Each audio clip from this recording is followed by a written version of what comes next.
माँ का दिल और ममता की कहानी। रमेश अब बड़ा हो गया था। पढ़ लिख कर अब उसकी एक अच्छी सी नौकरी एक शहर में लग गई थी। कुछ दिनों के बाद उसके माँ बाप ने उसकी शादी एक सुंदर और सुशील लड़की से करा दी, जो कि वह भी एक नौकरी करती थी। अब रमेश और पत्नी दोनों जॉब करते हुए एक साथ ही शहर में बस गए।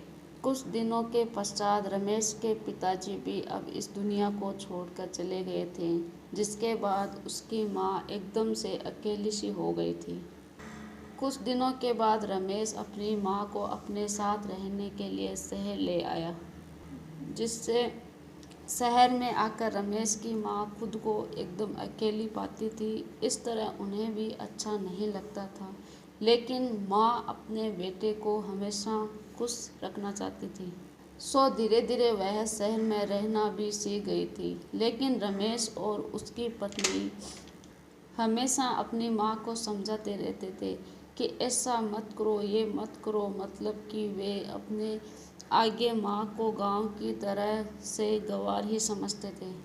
लेकिन माँ का दिल तो हमेशा अपने बच्चों के लिए बड़ा ही होता है, तो वह सभी बातें चुपचाप सुन कर लेती थी। एक दिन की बात है, सुबह रमेश की पत्नी को ऑफिस जल्दी जाना था, सो वह सब कुछ जल्दी जल्दी तैयार करके रमेश का खाना पैक कर ऑफिस चली गई थी। फिर उसके बाद रमेश भी जल्दी जल्दी तैयार होकर ऑफिस निकल गया था। कुछ समय बाद रमेश की माँ ने देखा कि उसका बेटा तो खाने का लंच बॉक्स तो घर पर ही भूल गया है। तो माँ ने बिना देर किए हुए फटाफट ऑफिस पहुँच गई और पास के एक कुर्सी पर बैठ गई, क्योंकि कंपनी में बाहर के व्यक्तियों को अंदर जाने के लिए मना था।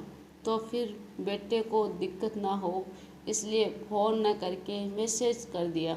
लेकिन रमेश काम में इतना बिजी था, माँ के मैसेज पर इतना ध्यान नहीं दिया। उसकी माँ कब से उसका इंतज़ार कर रही थी। इस तरह कई घंटे बीत गए और इस बीच कहीं मैसेज भी किए, लेकिन रमेश का कोई उत्तर नहीं आ रहा था।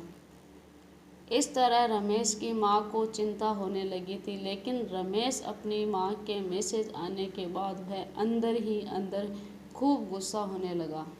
आज तो तय कर लिया था कि आज घर जाकर माँ को खूब अच्छे से समझाऊंगा कि यह उसका गांव नहीं है, कुछ भी मनमानी करती रहेगी। और इस तरह शाम हो गई थी।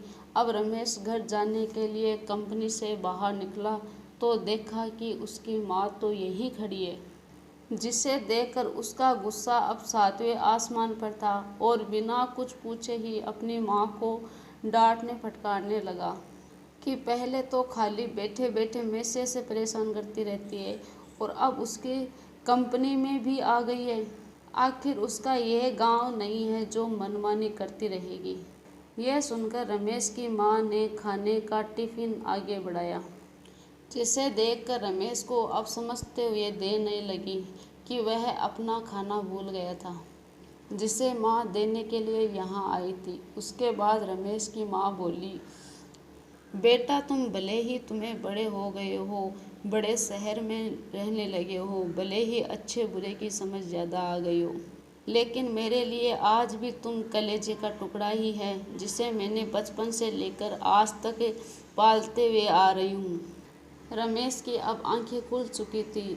आखिर उसकी माँ उसकी परवाह करते हुए खाना लेकर आई थी, जिससे वह बिना सोचे समझे अपनी माँ को डांटने लगा था। अब उसको अपने किए हुए पर बहुत पछतावा हो रहा था, जिसे देखकर माँ ने उसे फिर से एक बार गले लगा लिया।